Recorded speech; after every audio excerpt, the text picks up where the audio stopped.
good morning or good afternoon or good evening, wherever you all may be today. I'm absolutely delighted to welcome you back to Morton Hall International Webinar Series. And today I am super excited to welcome our wonderful partner here at Morton Hall, Sam Pitt from Chile, who I will get to introduce in a moment.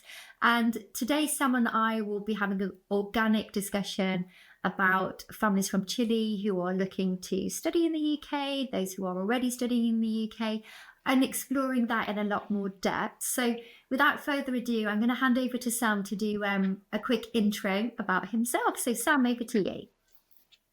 Elyse, thank you so much. It's really nice to be here and to be talking with you again. So my name is Sam Pitt, as Elyse very kindly introduced me. So I head up a South American agency. We're located in Chile called Pitt Study UK. And essentially, we work closely with partner schools, including Morton Hall, and with Chilean families, and with South American families. We're obviously work predominantly out of Chile. We are hoping to, and starting actually to make tracks in Argentina and other South American countries. And we basically offer support, advice, consultancy to Chilean families wishing to send their children. Normally the children are aged between kind of 14 and 17 years old, although we do offer immersion programs as well. Chilean families who interested in exploring the possibility of sending their child to study in the UK, in order to open up possibilities of language, cultural opportunities. And one of the biggest things that we get is that families just want their child to experience the UK and the wonderful diversity and different options that it offers. So that's essentially what we do. And it's so lovely, obviously, because you have that lovely dual kind of, well, many strings to your bow in terms of you are British and you live in Chile yourself. Yeah, that's right. That's right. Exactly. So I think we're kind of uniquely positioned because, as you say, I was raised in the UK. I wasn't actually a boarder myself. I was a day student, but I went to a boarding school in Suffolk. I was raised in Suffolk. My wife, Catherine, who you know, also went to boarding school, actually in South Africa. She was raised in South Africa. Went to a wonderful boarding school called, it was in Johannesburg, and its name escapes me now. It's going to come back to me.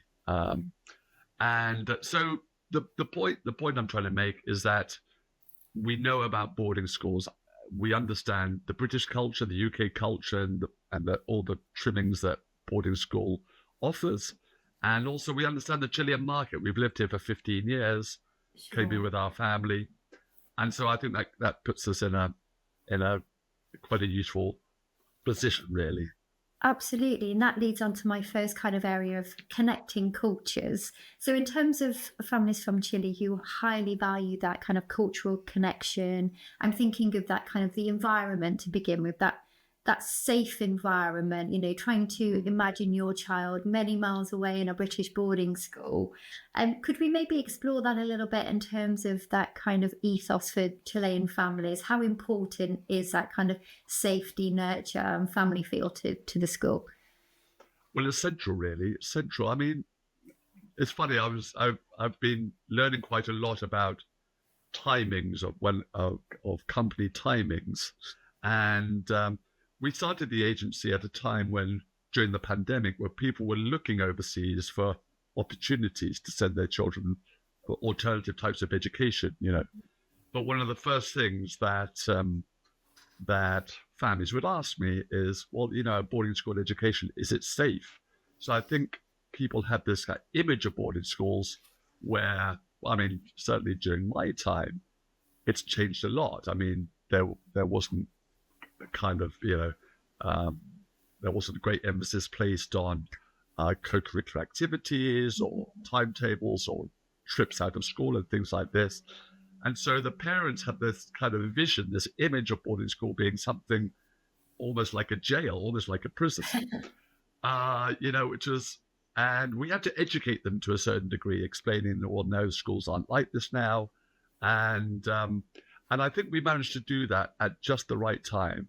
And what we Mm. found that in the 2 or 3 years since we've been sending children is that now families are more aware of of the offerings that schools like Wharton offers, and and how actually it's a place of great refuge for their children, very safe environment where their children can grow but also have a great time. And I guess that's important, isn't it? That cultural experience, and particularly if students are coming for a shorter study, it's to get that holistic cultural experience, but at the same time to feel that that the pastoral care is top notch. Common questions I will get asked is, have you got a health centre on site? Yes. What happens also outside classes? Is there a vibrant community after school at the weekend, so that international student from every country, to be fair, will feel like they've got that family feel in the community. And that, although we'll never replace the parent, we try to do that best we can, but to, I guess, provide a home from home is really important. Really, really important. A home from home, as you say. And I think that what the parents want is that their child's going to go there and obviously learn English, but also have a good time. Just have a good time, and all those things which are bundled up, all those activities and classes and clubs are bundled up in English, aren't they? Because English is the global language, Of course. um, and And we that for them is important. Absolutely. And we know that, I mean, going back to good old Maslow's hierarchy, if those physiological needs Yeah, are fulfilled, children will blossom. But it also goes back, as we're both parents also, to, that if your children are happy, they have that intrinsic motivation, that they're more likely to enjoy and learn and actually to succeed. And success can be seen in so many different ways because children are all different. And that's a beautiful thing about this. But it's I guess it's assuring your families that that their child, whether they're coming for half a term to a term to a year, of our family, and our their daughter who's been here, that was coming for 6 weeks and she stayed for yeah, 4 years, and that's wonderful. that's right. But all those students are equally important, and they all should have that fully immersive, inclusive experience. Exactly that. Exactly that. Um, and I think certainly from a South American perspective and from the families that we deal with here, it's the all um, it's the how do I phrase this? It's the all round education really, which parents are after, not necessarily the. I think your lovely Chilean family that came to Morton Hall is an exception. She ended up staying, and obviously now she's at University of Nottingham. But Yeah. generally, I think that is the experience, and not as in that essentially the academic excellence or the academic qualifications which they're looking for.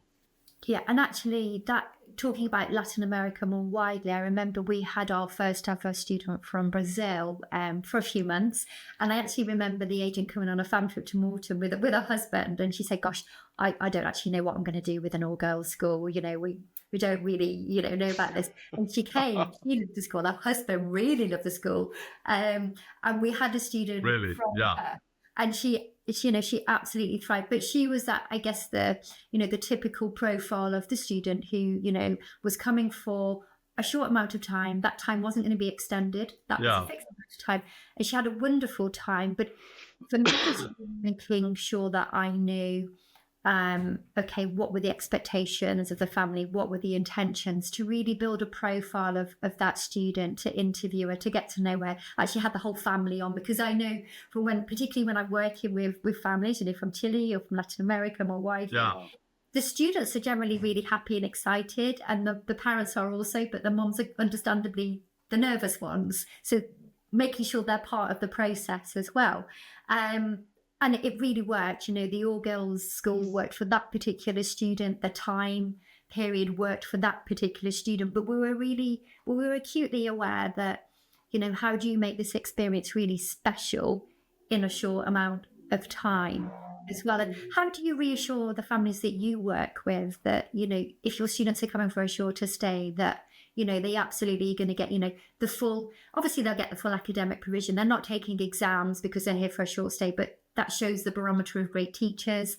They're going to have great extracurricular, supercurricular, go out of their comfort zones, learn life skills. But how do you reassure your families that they're going to get that level of quality no matter how long your students stay with us? Well, I mean, when we first started doing this, it was difficult actually. But I think one way to answer your question directly is that one way of doing this is through referrals and pointing them in the direction of families who have already done this. Yeah. You see, so that is very powerful. That for us is very powerful and very useful because of the success of the children that we've already sent, they then come back to Chile, and now we're starting to connect. Families that are going now with families previously sent, connected them, and to really something which which is really powerful on social media as well, and getting the children who have been there to explain, well, this is what it's like, this is what you can expect. I had a great time in this area. I advise you to have this kind of attitude.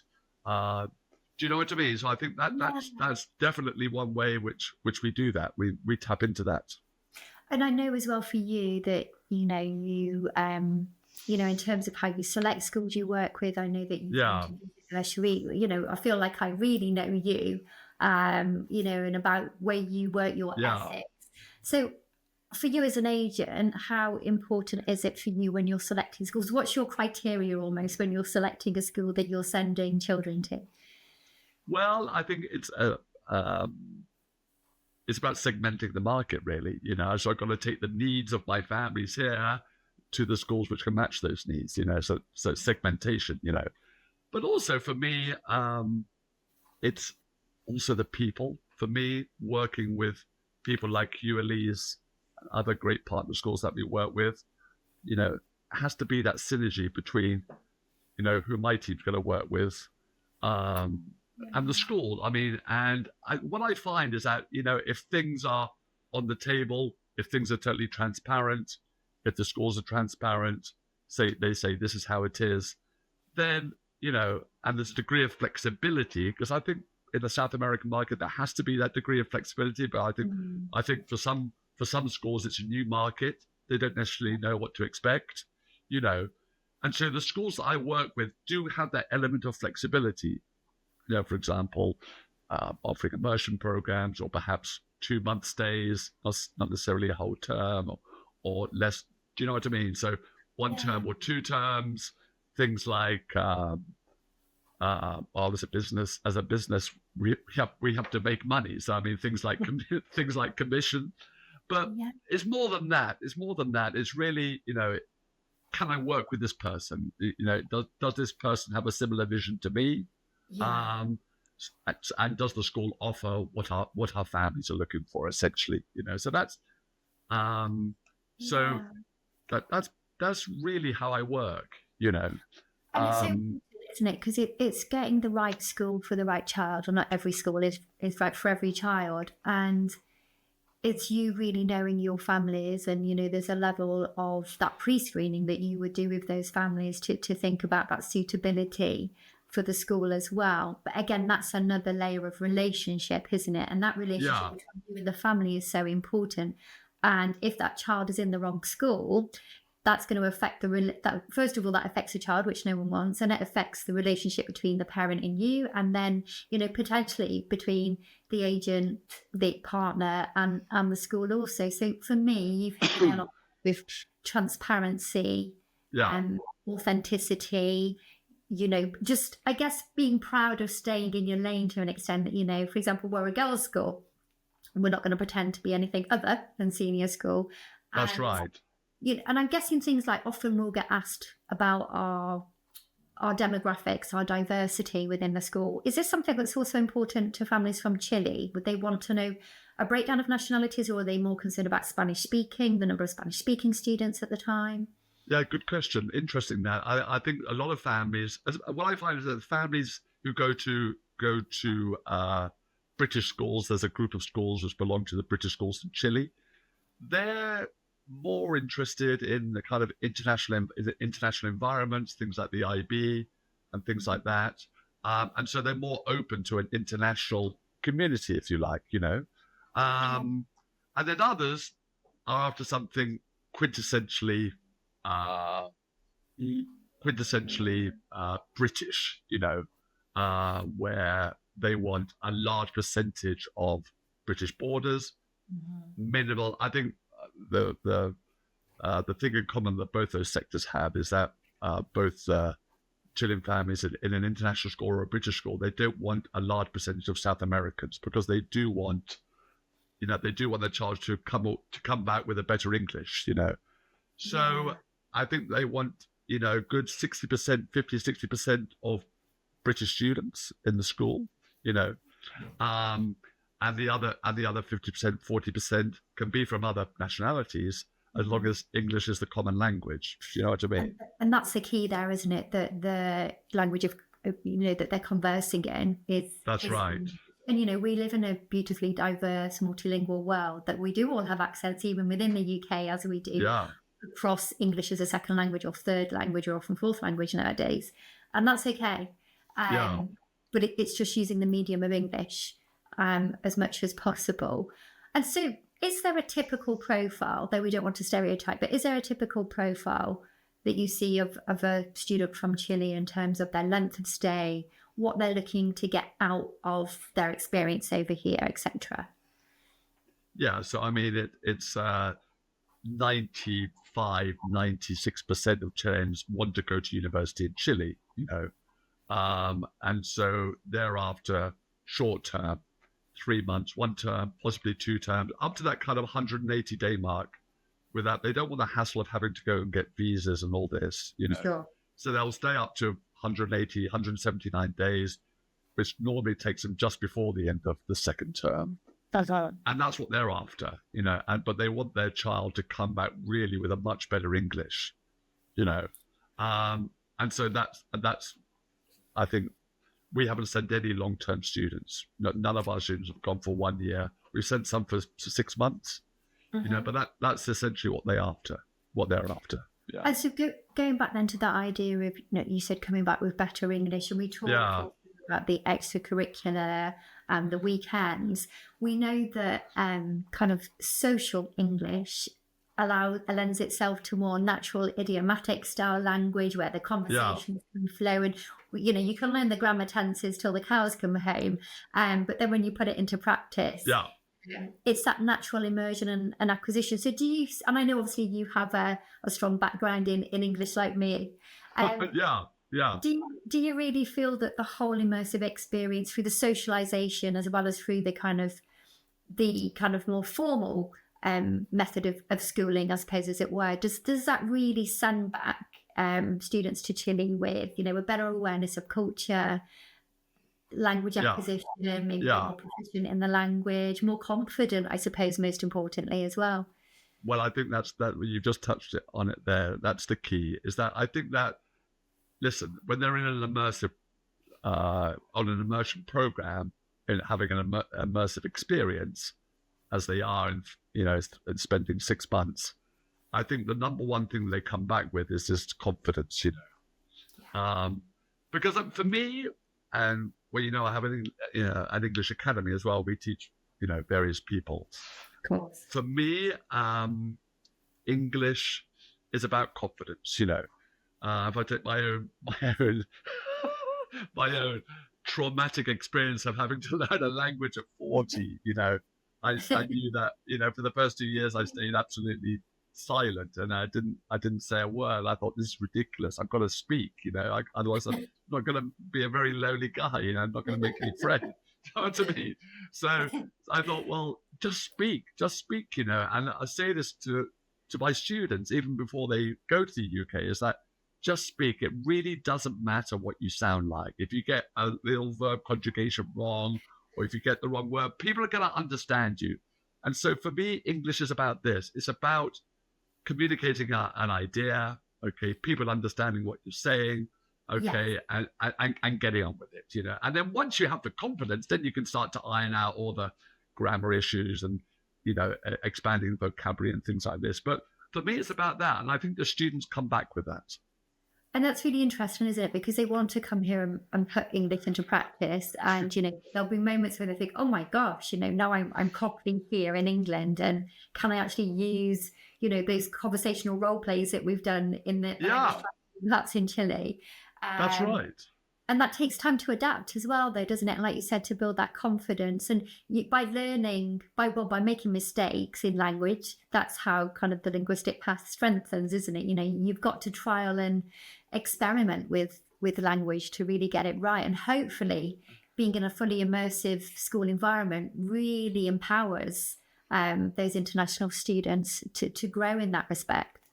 That's right. That's right. And I think the classes, and certainly the classes you provide there at Morton, uh, really, really help with that because when you've got, you know, history, when you've got international students studying politics or history, art, even things like this, I think they bring a different flavor to the classes, and so they've got a lot to offer with regard to, well, the political situation here in Chile, for example. They bring that to the party, and then you get this very rich tapestry of knowledge which is embedded in the classroom. And when you've got small class sizes as well, Yeah. maybe a 6, 7, 8 people, you're forced to speak, aren't you? You have to speak. You can't just sit there silent.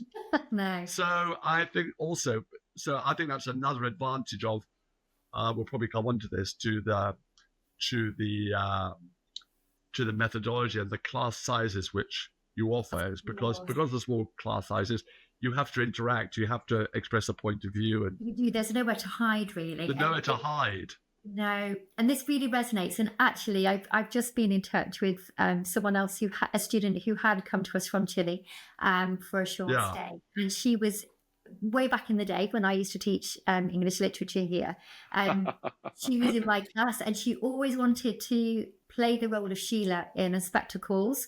So no one else got anything, Right. but we were absolutely fine with that because she was fantastic. So she was always Sheila. She'd got in touch with me the other day, and I was like, "Oh my goodness, I'm coming to Chile quite soon."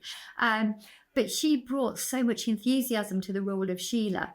But it also led into such vibrant discussions in the classroom. I think we had about 10 girls. We had, probably 50% in there were British. And then within the other 50%, we had a really nice mix. And this particular student was our only student from Chile. And when you go on to talk about texts like Christmas Carol, and you're talking to your friends around the classroom, and some don't celebrate Christmas, some celebrate it at a totally different time and a totally different way. But in terms of writing an English lit essay, the more perceptive comments you have, the more angles you see the character or the context through, you'll actually get a better grade. And it's not all about grades, it's about the experience. But I really felt teaching English literature to a group of students who were fully immersed, international and British, that their work was so much richer, their debates were so healthy, which is what we want.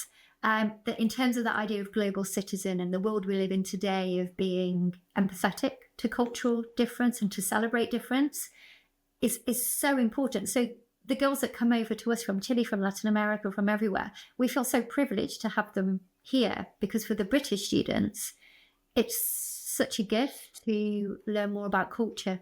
The world is a massive place and it's so important. So it's a really nice reciprocal experience as well. Yeah, absolutely, absolutely. I want to ask you a quick question, actually, Elyse. In your experience of being immersed in an all girls, in Morton offering an all girls experience, an all girls education, I would imagine that there's less self-conscious. The girls are less self-conscious when it comes to expressing an opinion or speaking in class than in a co-ed setup. Is that your experience? Yes, it is, absolutely. Yeah. I think it takes away a layer for the girls. I mean, I don't think that you'd ever walk perhaps into a classroom in many a school where you've got 14 girls doing physics A level with their lab coats on. Yeah. So it's empowering in terms of bucking the trend, in terms of the confidence of girls to do maybe what we would class of traditionally male orientated subjects or sports, for example. There's no boundaries there because everyone gets on and throws themselves into everything. Yeah. I think for international students, and this could be for the shyer student in particular, it takes away another layer of apprehension, complexity of coming over to the UK as an international student, because you've got that environment where I see the girls really champion each other. Like I said, in my English lit classroom, they're so interested to hear, well, you don't celebrate Christmas, or you don't celebrate it till January.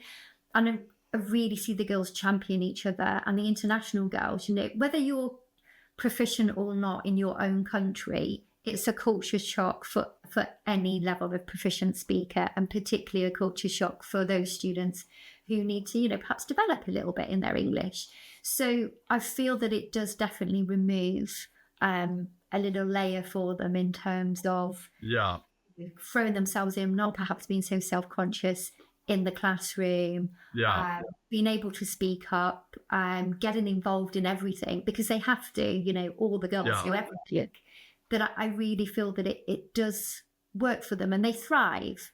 And if that's the right environment for them, it goes back to that concept, doesn't it, that it has to be the right school for the right student. But I feel my experience of 15 years here is it's a beautiful place for international girls to really find their voice, kind of metaphorically as well as literally, and just have a go at everything. You might not like everything, but you might discover something you might actually like that you didn't think you would. And when we go back to speaking about our particular student, who I know kind of goes against the norm in her length of stay, but not just, doing the academic, the medical society, but, get involved in hockey at national level.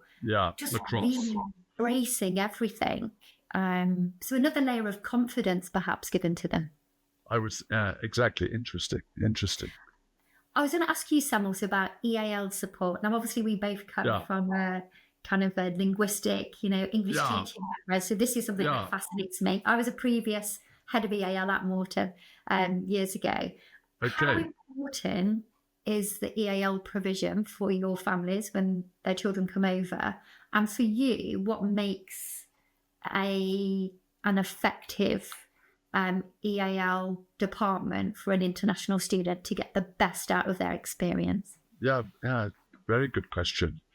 I think that in my experience, families are very happy to go by our lead, because in our initial conversation and consultation with families, I probably quite traumatically for them, I subject the child, the son or the daughter, to a good 15, 20-minute conversation in English, where I talk to them in English about, what they want, what subjects they're into, everyday stuff, And so through that initial conversation, I'm quite able to assess, well, are they going to need EAL or not?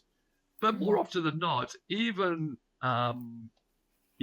if I think, well, I think they could probably learn English organically through the classes, even for the parents, the EAL is quite important. And so even if they feel, or even if I feel the student has a good level of English, the parents might well ask me, well, listen, can you, look into the possibility of him doing extra English classes, even if it's 1 or 2 per week, because they want that extra layer of support for their child. Do you know what I mean? Absolutely. And I know 15 or 2 years ago, I pulled back from any withdrawal model to full immersion. So the model, and again, it doesn't work for every school, does for us. Full immersion, 2 lessons per week, the international students within that year group would come. And like you say, it's support for the older students. It's building up towards IELTS, which they need alongside their A-levels if they're staying here for university. But also, again, thinking back to our lovely Chilean alumni, she went on to do her Cambridge proficiency. So it's not just a case of those students who need EAL. It's perhaps they want to do a language proficiency, or something more to take back with them. Exactly that. Because I think that I think that's actually key, Elyse. Is that it's all very well learning English when they come to you, but they have to carry it on when they return to their country. It's quite easy to slip into bad habits again, isn't it? And just to carry on in your native language on the day to day. But I think if they're able to carry on those studies, and as you say, do the Cambridge Advance or a Cambridge Proficiency, they can just add extra layers to their already fairly proficient level that they have. Absolutely. So I think that's actually a key. Yeah, and that leads me on to also ask you, what would you say are the main differences between Chile and the UK in terms of maybe our British boarding school, kind of the academic side of things, maybe the Yeah. pastoral side? Like, what for you kind of stands out as the main differences between the two? Well, I think that it's funny you say that because we've got a Chilean school here called Via Maria. They've just sent a group out with us to another school, and a teacher came with them. The teacher was observing various classes. I think subject wise and content wise, there's not a huge difference, but I think that from a student perspective, one key difference is certainly the practical side. So in England, it seems they learn through doing, through practice. And in Chile, the feedback that I've had from various students that they learn theoretically, you know. So I think that's one key difference. I think the second key difference are the class sizes. Even in private schools here, you can have up to 30 in a class, even in year 12, year 13. Really? I guess Yeah, that also you can understand where your point just now about in England that more kinesthetic style, yeah, learning by doing. It's that's probably right. more accessible when we've only got 10 in the class. When you've got 30 in the class, that kinesthetic style of teaching Yeah, and learning might be quite hard to navigate in yeah, certain. absolutely, absolutely. So I think they're probably the two key differences. And, Um, yeah, and would you say we've talked about kind of cultural connections? Is there anything in terms of cultural differences that your students might feel when they first arrive that might at first be not even a potential barrier, but is there something that they worry about when they come over? I think that I think that obviously they want to be accepted. They want to be accepted. More often than not, children are coming to the UK to, strengthen in key areas, for example, to meet kindred spirits, to make new friends. I think the biggest worry for parents, for children is, are they going to like me? It's quite a sort of, it's quite a sort of simple but understandable apprehension that they have. So I think that, because Morton and other UK schools are so multicultural, you know, and international, I think that this worry is soon put to bed.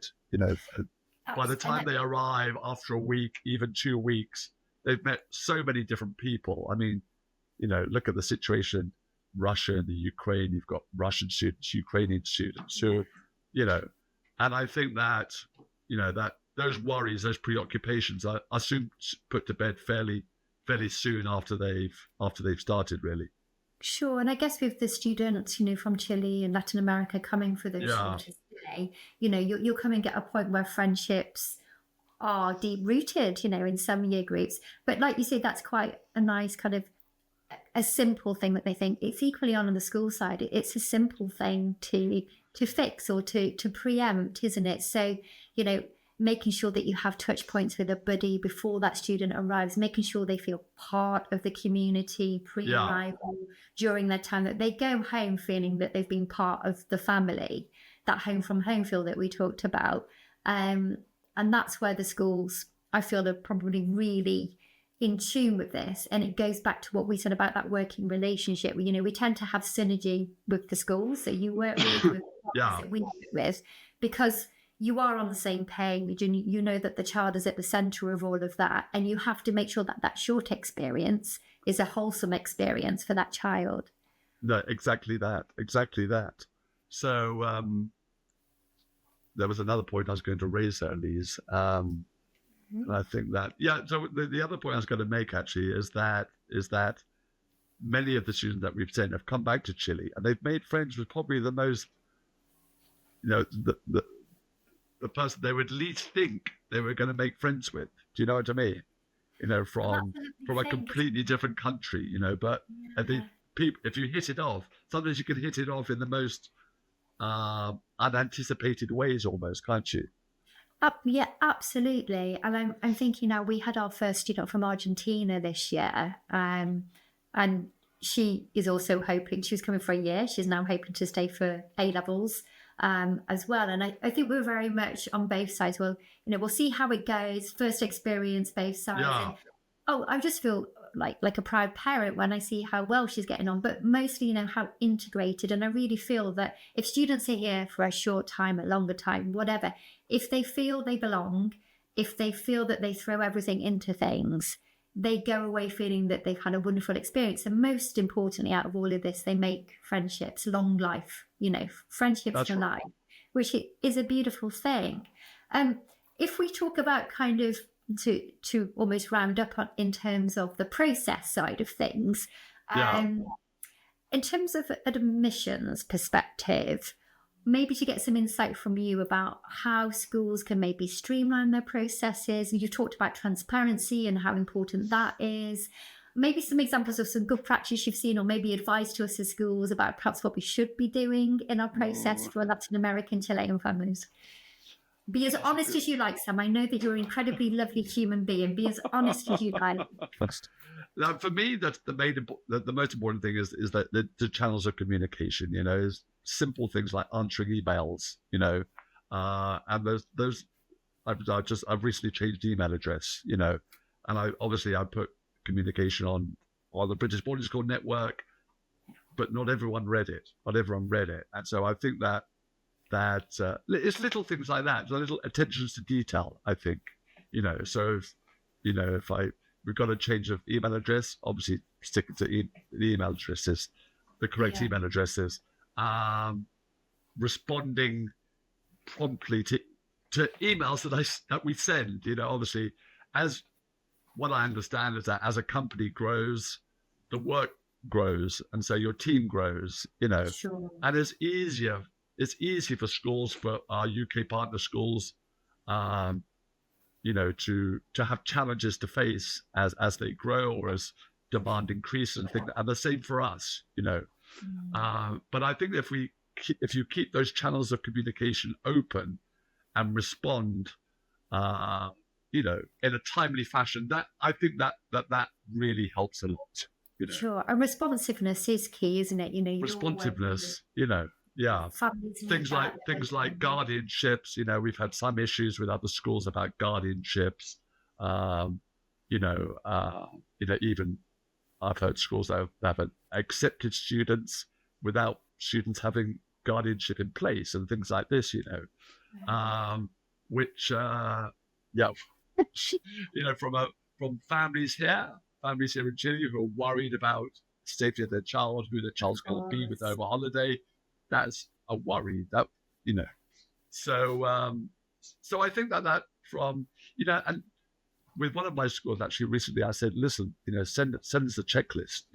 If you need these things, obviously send us a checklist right now. I need this, and this, so we can see as a company, right? Okay, we still haven't said that. Of We're up to course. here. Do you know what I mean? So Yeah. keeping, And that cuts down the email traffic as well, doesn't it? I suppose on both sides, really. yeah, If you know what the expectations are, and you've got your main point of contact. And I know that yeah, from a school side, if we need to chase, we will, but we've got the checklist, you've got the checklist. And that's a simple fix, really. But it just, yeah, we're talking about layers, that takes away a layer on both our sides as well in yeah. terms of making it efficient for us in a world where we are at the start of that email mountain every morning, whatever our That's job right. says. Oh gosh. I love it with you because we'll often send each other many a WhatsApp voice note. Yeah, That's yeah. refreshing.